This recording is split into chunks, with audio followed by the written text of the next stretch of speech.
पूस की रात एक गरीब किसान की मजबूरी और संघर्ष की कहानी है। ये कहानी बताती है कि गरीबी केवल भूख नहीं देती, बल्कि इंसान की गरिमा और जीवन तक छीन लेती है। हल्कू मेहनती था, ईमानदार था, पर व्यवस्था ने उसे जीते जी मार दिया। सर्दियों का महीना था, पूस की रात थी। हवा ऐसी चल रही थी कि हड्डियां तक कांप जाएं। रात को हल्कू को खेत में रहकर अपनी फसल की रखवाली करनी थी, क्योंकि खेत के पास के जानवर रात में चुपके से आकर गेहूं चर जाते थे। मुन्नी बोली, इतनी ठंड में खेत में मत जाना हल्कू, मर जाओगे। हल्कू हंस पड़ा, अगर नहीं गया तो पूरा खेत सुअर चर जाएंगे, फिर मालिक का कर्ज कैसे चुकाऊंगा। मुन्नी के पास पैसे नहीं थे कि हल्कू के लिए रजाई या कंबल ले सके। जो थोड़े पैसे थे वो भी उसने पिछली बार के कर्ज में दे दिए थे। हल्कू ने आकर स्त्री से कहा, सहना आया है, लाओ जो रुपए रखे उसे दे दूं, किसी तरह गला तो छूटे। मुन्नी झाड़ू लगा रही थी, पीछे फिर कर बोली, 3 ही तो रुपए हैं, दे दोगे तो कंबल कहाँ से आवेगा। माघ पूस की रात हार में कैसे कटेगी। उससे कह दो भसल पर दे देंगे, अभी नहीं। हल्कू एक क्षण अनिश्चित दशा में खड़ा रहा। पूस सिर पर आ गया। कंबल के बिना हार में रात को वो किसी तरह नहीं जा सकता। मगर सहना मानेगा नहीं, घुड़कियां जमावेगा, गालियां देगा। बला से जाड़ू में मरेंगे, बला तो सिर से टल जाएगी। ये सोचता हुआ वो अपना भारी भरकम डील लिए हुए, जो उसके नाम को झूठ सिद्ध करता था, स्त्री के समीप आ गया और खुशामद करके बोला, ला दे दे, गला तो छूटे, कंबल के लिए कोई दूसरा उपाय सोचूंगा। मुन्नी उसके पास से दूर हट गई और आंखें तरेड़ती हुई बोली, कर चुके दूसरा उपाय, जरा सुनू तो कौन सा उपाय करोगे। कोई खैरात दे देगा कंबल। न जाने कितनी बाकी है जो किसी तरह चुकने ही नहीं आती। मैं कहती हूँ तुम क्यों नहीं खेती छोड़ देते, मरमर काम करो, उपज हो तो बाकी दे दो, चलो छुट्टी हुई। बाकी चुकाने के लिए ही तो हमारा जन्म हुआ है, पेट के लिए मजूरी करो, ऐसी खेती से बाज आए। मैं रुपए ना दूंगी ना दूंगी। हल्कू उदास होकर बोला, तो क्या गाली खाऊं। मुन्नी ने तड़प कर कहा, गाली क्यों देगा, क्या उसका राज है। मगर ये कहने के साथ ही उसकी तनी हुई भौहें ढीली पड़ गईं। हल्कू के उस वाक्य में जो कठोर सत्य था, वो मानो एक भीषण जंतु की भांति उसे घूर रहा था। उसने जाकर आले पर से रुपए निकाले और लाकर हल्कू के हाथ पर रख दिए। फिर बोली, तुम छोड़ दो अब किसे खेती, मजूरी में सुख से एक रोटी तो खाने को मिलेगी, किसी की धौंस तो न रहेगी। अच्छी खेती है, मजूरी करके लाओ, वो भी उसी में झोंक दो, उस पर धौंस। हल्कू ने रुपए लिए और इस तरह बाहर चला, मानो अपना हृदय निकाल कर देने जा रहा हो। उसने मजूरी से एक एक पैसा काट कपट कर 3 रुपए कंबल के लिए जमा किए थे। वो आज निकले जा रहे थे। एक एक पग के साथ उसका मस्तक अपनी दीनता के भार से दबा जा रहा था। पूस की अंधेरी रात, आकाश पर तारे भी ठिठुरते हुए मालूम होते थे। हल्कू अपने खेत के किनारे ऊख के पत्तों की एक छतरी के नीचे बांस के खटोले पर अपनी पुरानी गाढ़े की चादर ओढ़े पड़ा कांप रहा था। खाट के नीचे उसका संगी कुत्ता जबरा पेट में मुंह डाले सर्दी से कूं कूं कर रहा था। 2 में से एक को भी नींद न आती थी। हल्कू ने घुटनियों को गर्दन में चिपकाते हुए कहा, क्यों जबरा, जाड़ा लगता है। कहता तो था घर में पुआल पर लेट रहे, तो यहाँ क्या लेने आए थे। अब खाओ ठंड, मैं क्या करूं। जानते थे मैं यहाँ हलवा पूरी खाने आ रहा हूँ, दौड़े दौड़े आगे आगे चले आए, अब रो नानी के नाम को। जबरा ने पड़े पड़े दुम हिलाई और अपनी कूकू को दीर्घ बनाता हुआ एक बार जम्हाई लेकर चुप हो गया। उसकी श्वान बुद्धि ने शायद ताड़ लिया, स्वामी को मेरी कूकू से नींद नहीं आ रही है। हल्कू ने हाथ निकालकर जबरा की खंडी पीठ सहलाते हुए कहा, कल से मत आना मेरे साथ, नहीं तो ठंडे हो जाओगे। ये रांड पछुआ न जाने कहाँ से बर्फ लिए आ रही है। उठूं फिर एक चिलम भरूं, किसी तरह रात तो कटे। 8 चिलम तो पी चुका, ये खेती का मजा है। और एक एक भगवान ऐसे पड़े हैं जिनके पास जाड़ा जाए तो गर्मी से घबरा कर भागें। मोटे मोटे गद्दे, लिहाफ, कंबल, मजाल है जाड़े का गुजर हो जाए। तकदीर की खूबी, मजूरी हम करें, मजा दूसरे लूटे। हल्कू उठा, गड्ढे में से जरा सी आग निकालकर चिलम भरी। जबरा भी उठ बैठा। हल्कू ने चिलम पीते हुए कहा, पिएगा चिलम, जाड़ा तो क्या जाता है, जरा मन बदल जाता है। जबरा ने उसके मुंह की ओर प्रेम से छलकती हुई आंखों से देखा। हल्कू, आज और जाड़ा खा ले, कल से मैं यहाँ पुआल बिछा दूंगा, उसी में घुसकर बैठना, तब जाड़ा न लगेगा। जबरा ने अपने पंजे उसकी घुटनियों पर रख दिए और उसके मुंह के पास अपना मुंह ले गया। हल्कू को उसकी गर्म सांस लगी।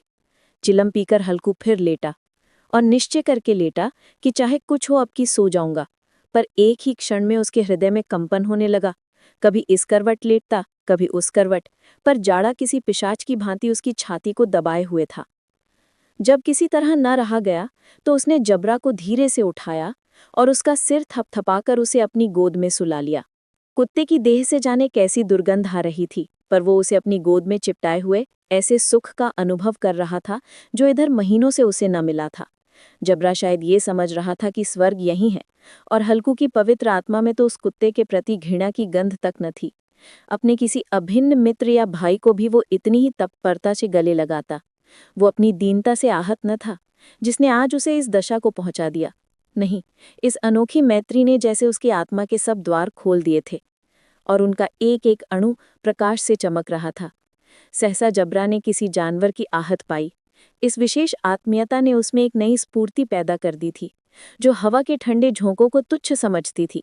वो झपट कर उठा और छपरी से बाहर आकर भौंकने लगा। हल्कू ने उसे कई बार चुमकार कर बुलाया, पर वो उसके पास न आया। हार में चारों तरफ दौड़ दौड़ कर भौंकता रहा। एक क्षण के लिए आ भी जाता तो तुरंत ही फिर दौड़ता। कर्तव्य उसके हृदय में अरमान की भांति ही उछल रहा था। 1 घंटा और गुजर गया। रात ने शीत को हवा से धधकाना शुरू किया। हल्कू उठ बैठा और दोनों घुटनों को छाती से मिलाकर सिर उसमें छिपा लिया। फिर भी ठंड कम न हुई। ऐसा जान पड़ता था सारा रक्त जम गया है, धमनियों में रक्त की जगह हिम बह रहा है। उसने झुककर आकाश की ओर देखा। अभी कितनी रात बाकी है? सप्तऋषि अभी आकाश में आधे भी नहीं चढ़े। ऊपर आ जाएंगे तब कहीं सवेरा होगा। अभी पहर से ऊपर रात है। हल्कू के खेत से कोई एक गोली के टप्पे पर आमों का एक बाग था। पतझड़ शुरू हो गई थी। बाग में पत्तियों का ढेर लगा हुआ था। हल्कू ने सोचा चलकर पत्तियां बटोरूं और उन्हें जलाकर खूब तापूं। रात को कोई मुझे पत्तियां बटोरते देखे तो समझे कोई भूत है। कौन जाने, कोई जानवर ही छिपा बैठा हो। मगर अब तो बैठे नहीं रहा जाता। उसने पास के अरहर के खेत में जाकर कई पौधे उखाड़ लिए और उनका एक झाड़ू बनाकर हाथ में सुलगता हुआ उपला लिए बगीचे की तरफ चला। जबरा ने उसे आते देखा तो पास आया और दुम हिलाने लगा। हल्कू ने कहा, अब तो नहीं रहा जाता जबरू, चलो बगीचे में पत्तियां बटोर कर तापे। टाठे हो जाएंगे तो फिर आकर सोएंगे, अभी तो बहुत रात है। जबरा ने कूं कूं करके सहमति प्रकट की और आगे आगे बगीचे की तरफ चला। बगीचे में खूब अंधेरा छाया हुआ था और अंधकार में निर्दय पवन पत्तियों को कुचलता हुआ चला जाता था। वृक्षों से ओस की बूंदें टप टप नीचे टपक रही थी। एकाएक एक झोंका मेहंदी के फूलों की खुशबू लिए हुए आया। हल्कू ने कहा, कैसी अच्छी महक आई जबरू, तुम्हारी नाक में भी तो सुगंध आ रही है। जबरा को कहीं जमीन पर एक हड्डी पड़ी मिल गई थी, उसे चिचोड़ रहा था।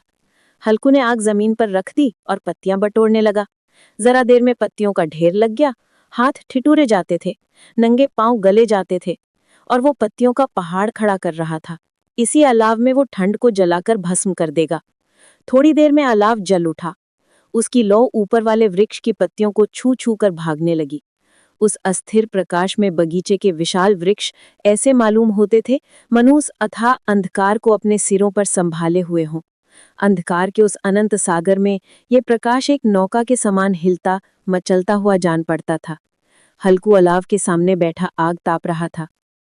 एक क्षण में उसने दोहर उताकर बगल में दबा ली।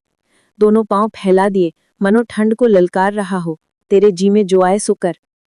ठंड की असीम शक्ति पर विजय पाकर वो विजय गर्व को हृदय में छिपा न सकता था।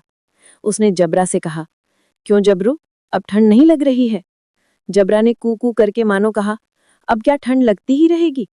पहले से ये उपाय न सूझा, नहीं इतनी ठंड क्यों खाते? जबरा ने पूंछ हिलाई। अच्छा, आओ इस अलाव को कूदकर पार करें, देखे कौन निकल जाता है। अगर जल गए बच्चा तो मैं दवा नहीं करूंगा। जबरा ने उस अग्नि राशि की ओर कातर नेत्रों से देखा। मुन्नी से कल न कह देना, नहीं तो लड़ाई करेगी। ये कहता हुआ वो उछला और उस अलाव के ऊपर से साफ निकल गया। पैरों में जरा लपट लगी, पर वो कोई बात न थी। जबरा आग के गिर्द घूमकर उसके पास आकर खड़ा हो गया। हल्कू ने कहा, चलो चलो, इसकी सही नहीं है, ऊपर से कूद कर आओ। वो फिर कूदा और अलाव के इस पार आ गया। पत्तियां जल चुकी थीं, बगीचे में फिर अंधेरा छा गया था। राख के नीचे कुछ कुछ आग बाकी थी, जो हवा का झोंका आ जाने पर जरा जाग उठती थी, पर एक क्षण में फिर आंखें बंद कर लेती थी। हल्कू ने फिर चादर ओढ़ ली और गरम राख के पास बैठा हुआ एक गीत गुनगुनाने लगा। उसके बदन में गर्मी आ गई थी, पर ज्यों-ज्यों शीत बढ़ती जाती थी, उसे आलस से दबाए लेता था। जबरा जोर से भौंककर खेत की ओर भागा। हल्कू को ऐसा मालूम हुआ कि जानवरों का एक झुंड खेत में आया है। शायद नीलगायों का झुंड था। उनके कूदने दौड़ने की आवाजें साफ कान में आ रही थी। फिर ऐसा मालूम हुआ कि खेत में चर रही हैं। उनके चबाने की आवाज चर-चर सुनाई देने लगी। उसने दिल में कहा, नहीं, जबरा के होते कोई जानवर खेत में नहीं आ सकता, नोची डाले। मुझे भ्रम हो रहा है। कहाँ, अब तो कुछ नहीं सुनाई देता। मुझे भी कैसा धोखा हुआ। उसने जोर से आवाज लगाई, जबरा, जबरा। जबरा भौंकता रहा, उसके पास न आया। फिर खेत के चरे जाने की आहट मिली। अब वो अपने को धोखा न दे सका। उसे अपनी जगह से हिलना जहर लग रहा था। कैसा दंदाया हुआ था। इस जाड़े पाले में खेत में जाना, जानवरों के पीछे